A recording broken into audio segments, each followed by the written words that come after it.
بالکل زیادہ خبر کے ساتھ آگاہ کر رہی ہوں۔ کنگ فہد انٹرنیشنل ایئرپورٹ تمام مشرق وسطی کا بہترین علاقائی ایئرپورٹ قرار دیا گیا ہے۔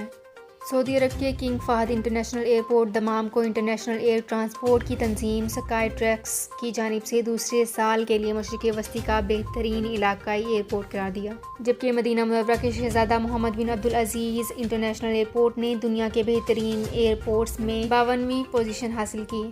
ورلڈ اسکائی ٹریکس ایوارڈز میں 500 سے زیادہ انٹرنیشنل ایئرپورٹس نے حصہ لیا، عالمی درجہ بندی ایجنسی چیک ان، آمد، منتقلی، خریداری، سیکیورٹی، امیگریشن اور روانگی سمیت اہم کارکردگی کی انسپیکشن جائزہ لیا گیا ہے۔ پاسپورٹ اور کسٹم معذور افراد سے متعلق معیار اور بہترین عالمی طریقوں پر مبنی کئی دیگر معیارات شامل ہیں۔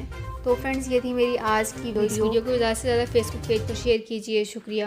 سعودی عرب میں مقیم غیر ملکیوں کے لیے بہت بڑی خوشخبری آ گئی ہے۔ اب کوئی بھی شخص جو اپنے ملک جانا چاہتا ہے اور اس کا اقامہ ایکسپائر ہو یا اقامہ ویلڈ ہو، شرکہ بند ہو، مسسہ بند ہو یا کفیل چھٹی نہ لگا رہا ہو یا کوئی بھی مسئلہ ہو، تو آپ ہمارے ساتھ رابطہ کریں۔ ہم انشاءاللہ آپ کو 3 دن کے اندر اندر ایمبیسی کے ذریعے آپ کا خروج لگا کر آپ کو آپ کے ملک واپس بھیج دیں گے۔ کوئی بھی انڈین، پاکستانی، نیپالین، بنگلہ دیشی، سری لنکن یا کسی بھی ملک کا ہو، وہ آسانی سے بغیر کسی پریشانی کے اپنے ملک واپس جا سکتا ہے۔ جی ہاں، اسکرین پر آپ کے سامنے جو نمبر شو ہو رہا ہے، اس پر آپ کانٹیکٹ کریں۔ انشاءاللہ 3 دن کے اندر اندر آپ کو آپ کے ملک واپس بھیج دیا جائے گا۔ مطلوب کیس والے رابطہ نہ کریں۔ شکریہ۔